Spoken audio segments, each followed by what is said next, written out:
Being the new kid is never easy, especially as a senior. I'm Dugan Lloyd. Welcome to the Pepsi Spotlight, where this week we sat down with one of the top gunslingers in the ENC. 35 touchdowns and 3,200 yards. Those were Jaylen Hewitt's junior year stats at West Carteret. Yet for some reason, the 6'4 quarterback held no offers by year's end. Most guys, when they're getting D1 offers, is junior year or early senior year. So, I didn't really get them. It was frustrating. With his future on the line, Jaylen made a business decision, trading in his Patriots helmet for a Rams horn and joining one of the ENC's perennial powerhouses in Havelock. The weight room aspect from West Carter to Havelock is way two different things, like the environment and all that. It's like my first day at Havelock, I almost threw up, like in the weight training program. So it was a crazy transition, like school and all that. We got this thing called 4 periods. So you're in there at the end of the day, you got to have a long school day, and you got to go lift at 105 to 240, and it gets crazy in there. We had this thing called a dungeon, and it beats you up. Aside from the dungeon, Hewitt found his time pretty enjoyable with the Rams. In doing so, he reunited with childhood teammate and now ECU receiver Johnny Williams. Together, the two made Havelock High look like a warmer version of Green Bay.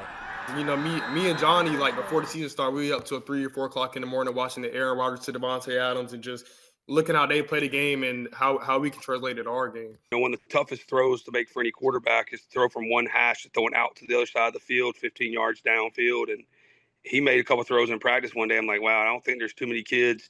I've been coaching for 22 years, and I've coached some really good quarterbacks at North Pitt and have some really good quarterbacks at Havelock. And I don't know if I've ever had another quarterback that can make that throw.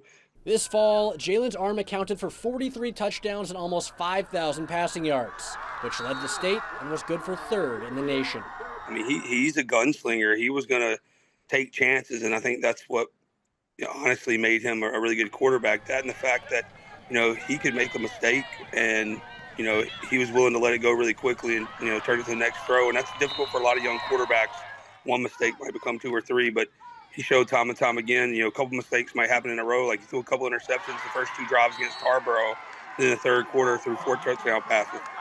But despite the major senior year, most D1 programs already had their guys in place, leaving Hewitt prepared for JUCO ball until one D2 school came calling at the 11th hour.